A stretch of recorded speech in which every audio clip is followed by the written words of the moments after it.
Hello everyone, welcome back. In today's video, we've got a trade update video. In today's video, we're looking at 3 trades that happened a little while ago involving the Bolts and the Oilers, the Penguins and the Stars, and the Sharks and the Maple Leafs. Plus, we're going to take a look at all the arbitration cases and where they sit as of this point in time. We'll go to all the updates from our past little while, coming up right now.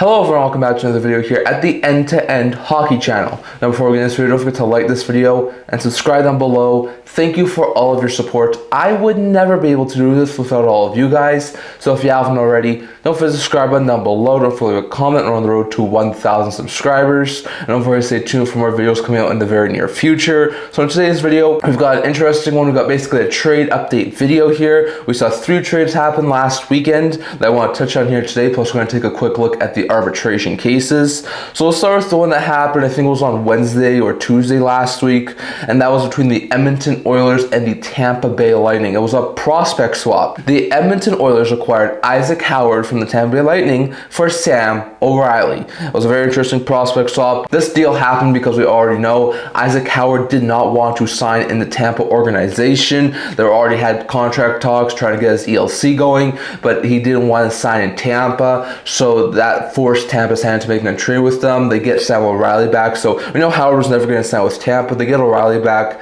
There was some talk about getting maybe like a second-round pick and something else in return. So Sam O'Reilly seems like a little bit of a letdown, but he's a former first-round pick. He's 2 years younger than Howard is, so he hasn't reached his full potential yet. He's in the first year of a 3-year ELC AV of $930,000, and some people even said his game resembles Anthony Cirelli's. So if he could get somewhere close to what an Anthony Cirelli type player, you could have Anthony Cirelli 2.0 on the Tampa Bay Lightning. Now this past year, he had 28 goals, 71 points in 62 games over in the OHL. So I do think O'Reilly long-term has the potential to be at least a third, if not a second-line center in the Tampa organization. And even though they do wind up giving up on Isaac Howard, who was a first-round pick as well, I don't think Sam O'Reilly's a bad consolation price. So very interesting note there. But for the Oilers, they are able to nab Isaac Howard. Now they were able to work out a 3-year ELC with an AV of $950,000 with Howard. He's 21 years old. He's a left winger coming off a season over in the NCAA, putting up 26 goals, which was a career high, and 52 points, which was a career high in 37 games, completely obliterated his previous career point totals. So I think Howard's going to be a really good fit in Edmonton. Would not be one bit surprised if he started the season in the middle 6 in Edmonton. I know some Oilers fans think he'll be like a 25, 30, 35 goal scorer, like a 55, 60, maybe even 65 point player. I don't think so. This sort of does remind me a little bit of the McGrady situation, where a player who was coming over from the NCAA had a really good season, didn't want to sign with his current team, winds up getting dealt to another situation, and look what happened with McGrady. I mean, he got into 10 games last year in Pittsburgh. Now Edmonton, I do think will probably play him a little bit more, but I don't think Howard will be any more than maybe like a 20 goal scorer, like maybe a 40, maybe 45 point player at top. So very interesting note there, but I think this deal works out for both sides, as the Bolts get a future second line center in O'Reilly, and the Oilers get a current middle 6 forward who could potentially be a top 6 forward in Howard. So a very interesting trade there. Then we saw Pittsburgh and Dallas make a trade, and it was a cap dump for the Stars. The trade is as follows. The Pittsburgh Penguins acquire Matt Dumba and the Dallas Stars 2028 second round pick from the Pittsburgh Penguins for Vladislav Kolyachonok. A very interesting trade here between Dallas and Pittsburgh for Stars. Makes total sense. Dumba had an AAV of almost $4 million. The Stars were tied up against the cap, and Dumba really didn't fit in well last year with his team, so with him and Trafalgar's deal made him expendable. They had to give up a second round pick as well, but to get out of the Dumba contract, great move there for Dallas. They get Vladislav Kolyachonok. Kolyachonok was a player who played a couple seasons a couple of years ago in Arizona, spent the past couple of seasons in Utah, was claimed off of waivers last year by Pittsburgh, so he's had a little bit of a journeyman sort of career already. He's 24 years old, left shot defenseman in the final year of a 2-year, $775,000 deal. Last year, wound up playing in 35 games with Utah and Pittsburgh combined, putting up 2 goals and 7 points. He has the potential to be a solid third-pair defenseman at this point in time, more of a 6'7" guy, so he's not an everyday NHL defenseman, but he can be a solid call-up option. Spare defenseman could even get into third-pair action on occasion, so a very solid pickup here for the Stars as they get Vladislav Kolyachonok, and definitely a very good thing here to get out of the Dumba deal. Meanwhile, for the Pittsburgh Penguins, they get Matt Dumba. He's between the final year of a 2-year deal, AAV of $3.75 million. He's 30 years old. He's a right shot defenseman. Ever since that 50-point season he had a few years back in Minnesota, it was back in the 2017-18 season, Dumba's really fell off a cliff. Hasn't had 30-plus points in the season since then. Last year had a goal and 10 points in 63 games and was often healthy scratch, especially in the playoffs.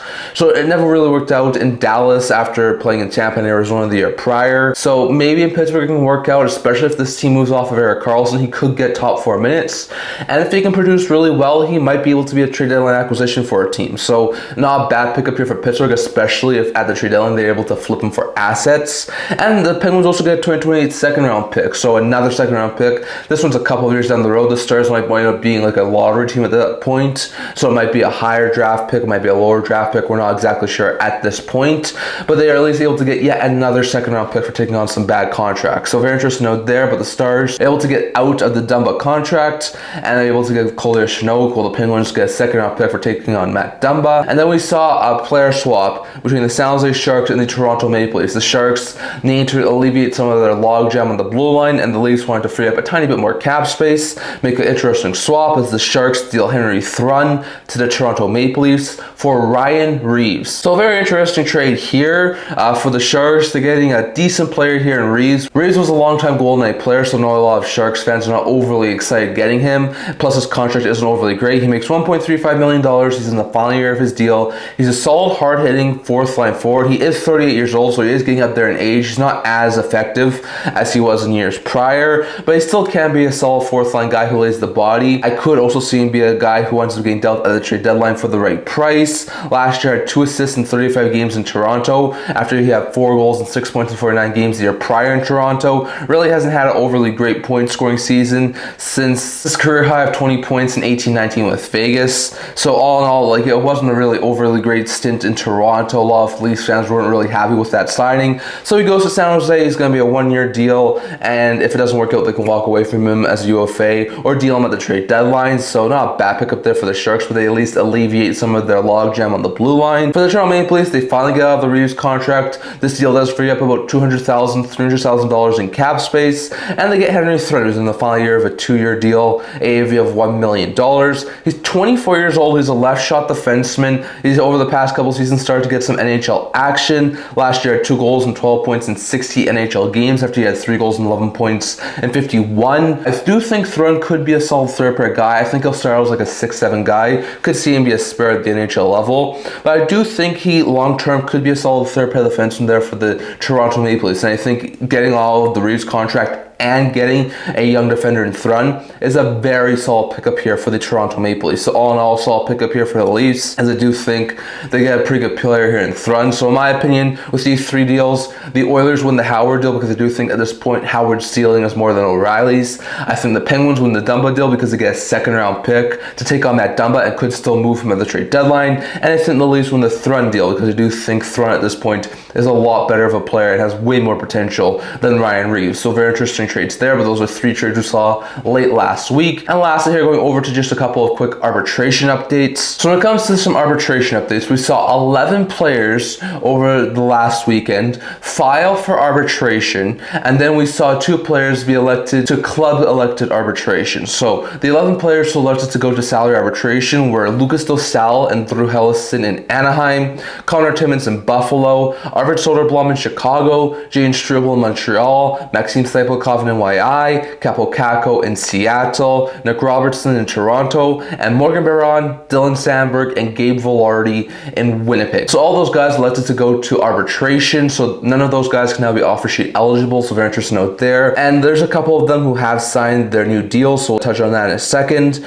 And also we saw 2 players be elected by the club to club elected arbitration. That was Jack McBain in Utah and Bowen Byram in Buffalo, which was a little bit of a surprising one. Now since those those deals have happened, we did see a couple of these guys wind up signing. So since those players were elected, we've saw 3 players sign arbitration. Now, we talked about one of these in one of our recent videos, and that was Jack McBain. He gets a 5-year extension, AV of $4.25 million.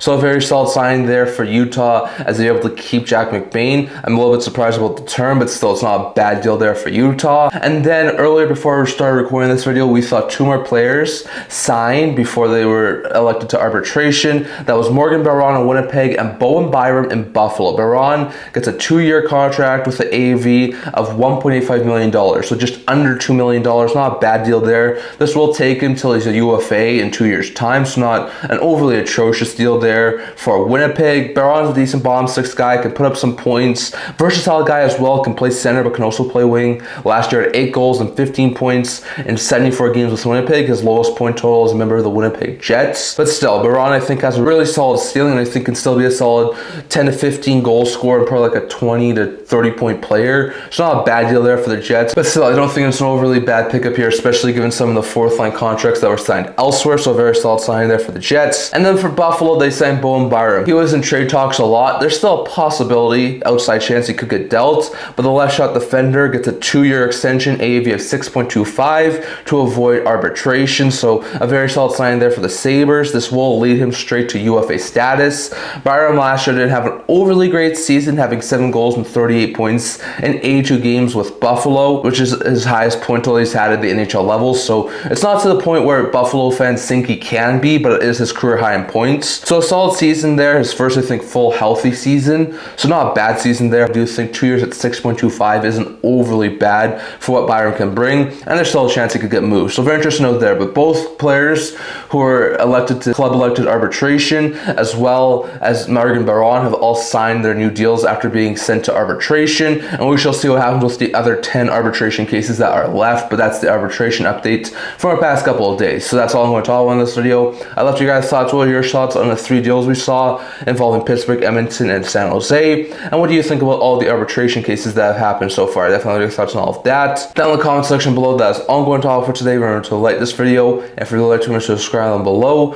Thank you for all of your support. I would never be able to do this without all of you guys. So if you haven't already, don't forget to subscribe button down below. Don't forget to comment. We're on the road to 1,000 subscribers. Don't forget to stay tuned for more videos that are coming out in the next little while. I also do a blog talking about news, rumors, analysis, stuff like that. So check that out. I'll link to that in the description below. Can't wait to see you guys all for the next video. See you guys soon.